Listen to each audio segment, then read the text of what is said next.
Politics of the Paleolithic. 17 days out from a potential government shutdown, you might optimistically hope for some bipartisan spirit to flare in Washington, but not last night at the Naval Observatory. Vice President Biden was throwing some harsh words at some members of the Republican-controlled House of Representatives, ones who didn't support his signature legislative achievement, the recently renewed Violence Against Women Act. Take a listen. But surprisingly, last year we ran into this sort of Neanderthal crowd that, no, I mean it. No, I'm serious. I mean, when you think about it, I mean, did you ever think we'd be fighting over, 18 years later to reauthorize this?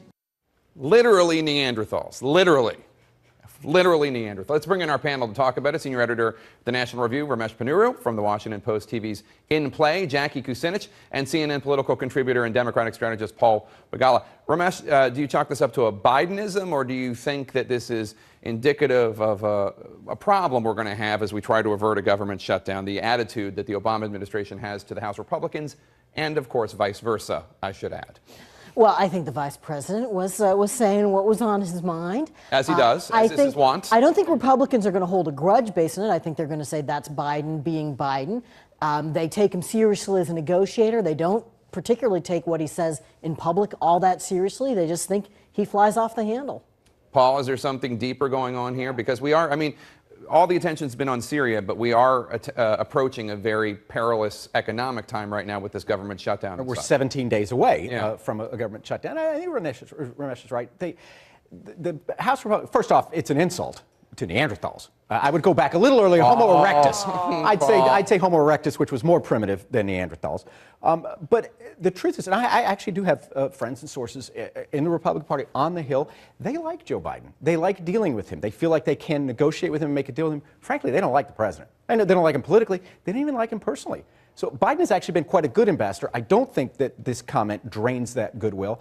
They like him. He's a creature of the Hill, and he knows how to cut a deal with them. So I think this is not going to hurt Biden Jackie? at all.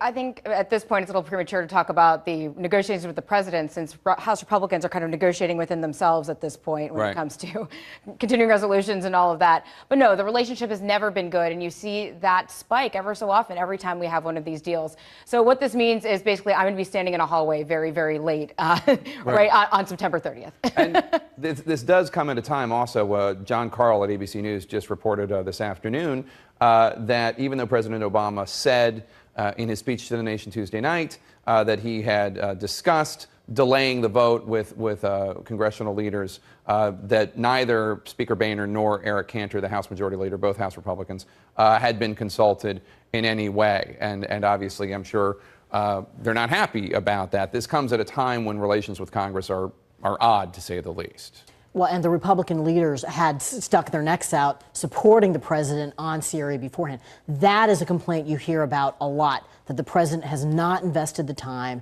to try to build relationships, and this is just another example. It's a very important example, though.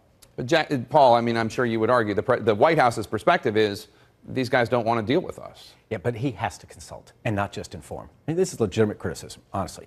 As you point out, the Boehner and Cantor, who disagree with the president on almost everything, stepped up early and supported strikes in Syria, despite the fact that the country as a whole, and their party especially, hates them. And I do think they were owed real consultation. I don't know if it makes them feel any better, but you hear the same thing from the Democrats on the Hill, too. Now, some of it's just the normal separation of powers. Okay, where I worked on the Hill and I've worked in the White House, there are always tensions that even transcend party. But I think this president especially has got to do more personally. He's got quite a good staff. His chief of staff comes from the Hill. They like him a lot on the Hill. But there's nothing like hearing from the president himself, and I do think he's got to engage more directly. Speaking of hearing from the president, President Obama hasn't really talked much about, or at least publicly, about Vladimir Putin's op-ed in the New York Times. Senator John McCain was on the show yesterday, and when I asked him about Putin's op-ed, this is what he said. I'd like to have a chance to have a commentary in Pravda. Not going to happen, probably, right? If that would happen. McCain would like a response. Now, interestingly enough, John Hudson of ForeignPolicy.com reports that the English editor of the Russian publication, Pravda, now says, Mr. McCain has been an active anti-Russian politician for many years already. We've been critical of his stance on Russia and international politics in our materials, but we would be only pleased to publish a story penned by such a prominent politician as John McCain. Jackie, your take on this? Should he take the opportunity to write an op-ed in Pravda? McCain or President Obama? Well, McCain. Why not, right? I mean, think President Obama should? President Obama, I don't think, has much to gain from that. Unless, he and Putin want to start doing it in the Washington Post op-ed page, then, anytime. Right, on your show. Totally. So, but, as far as President Obama doing it, I don't think he has much to gain. For McCain, why not? I mean, this is something he talks about a lot. I don't think he has anything to lose. What's the response at the National Review when you picked up the New York Times and saw the op-ed from Vladimir Putin? What was your take? Well, we thought that, certainly I thought, that Putin was sort of doing his victory dance over having gotten this new role in the Middle East that Soviet and then Russian leaders have been trying to get for decades. Yeah, it's a complete insult. And he's preening and promoting himself. There is a kernel at the heart of it, which is he seems like he does want to help get the chemical weapons out of Syria. But the rest of it was deeply insulting. And I'd say John McCain had this guy's number from the beginning. When President Bush met with him the first time, said, I've peered in his soul, called him Pooty Poot, it was embarrassing. McCain, even though the president was of his own party, McCain stood up and said, I peered in his eyes too, and I saw 3 letters, KGB. So McCain's had his number from the beginning, and I think it'd be great for him to write an op-ed for Pravda. I'd love to see it. One last note, in a new Drink Up campaign, the First Lady, Michelle Obama, is talking about how it's important for everybody to drink more water. Let's take a listen.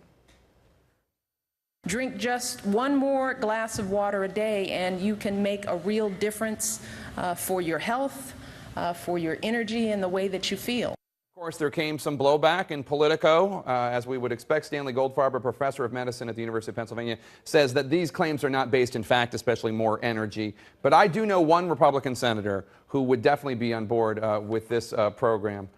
Marco Rubio, of course, who, as we know, is a fan of the water. It seems like first ladies run for these non-offensive programs. Drink more water, read books, and yet you can't escape criticism on anything in this town. No, I guess we can't call this Watergate, though, right? No, not Watergate. Sorry, I had to. I couldn't help myself. This reminds me of when the left and my people attacked Nancy Reagan for leading a campaign against drug use. I mean, it was a wonderful thing she did. And my party, because we were so blinded by partisanship, attacked her for that. No, that was shameful. I think this is of that sort of ilk. As a parent of 4 kids, it's absolutely true that if you can get them to drink more water and less soda, less sugary, even fruit juice, it's better. And the first that is right. Unstated in this campaign, though, Right. is the idea. It's not anti-soda. It's pro-water, and the beverage companies, the bottling companies are all for it. But the science is.